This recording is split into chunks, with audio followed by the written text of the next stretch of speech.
அப்பொழுது ருக்மிணி அவருடைய துணைவியாக நான் பார்த்தேன். நான் ஒருவேளை வீட்டுக்கு செல்லுகிற போது ஒரு தயக்கத்தோடு தான் போனேன்.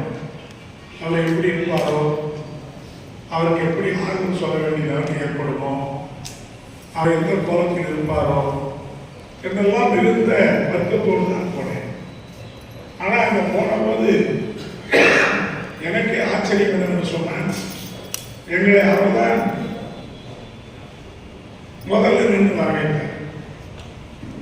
வரவேற்பது மட்டுமல்ல, சாதாரணமாக நம்முடைய இந்து சமூகத்தில் ஒரு கணவன் இறந்து விட்டால் அந்த பெண்ணினுடைய வாழ்க்கை அதோடு முடிந்துவிடும்.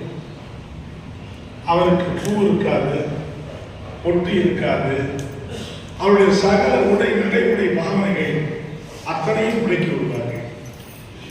இது கொடுமையிலும் ஒரு கொடுமையான கொடுமை.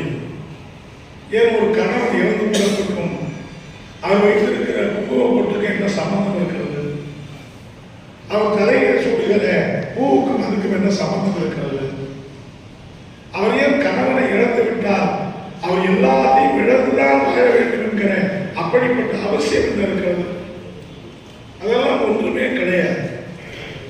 ஆனால் நம்முடைய வீட்டு பெண்களை நாம் அப்படிதான் வளர்க்கிறோம், அப்படிதான் பாவிக்கிறோம், அப்படிதான் நாம் வைத்துவிக்கிறோம், அப்படிதான் அந்த புரிதலை உருவாக்கி இருக்கிறோம். ஆனால் ருக்மிணியை பார்த்தபோது அவர் நல்ல குங்குமம் போட்டு வைத்துக் கொண்டு அவர் என்னை வரவேற்ற காட்சி எனக்கு ரொம்ப பெருமையா இருந்தது. அப்படியானால் தொடர் குமரன் செல்லப்பா அந்த குடும்பத்தை எப்படி வளர்த்திருக்கிறார் என்பதற்கு இது போன்ற சம்பவங்கள் தான் எடுத்துக்காட்டாக நாம் பார்க்க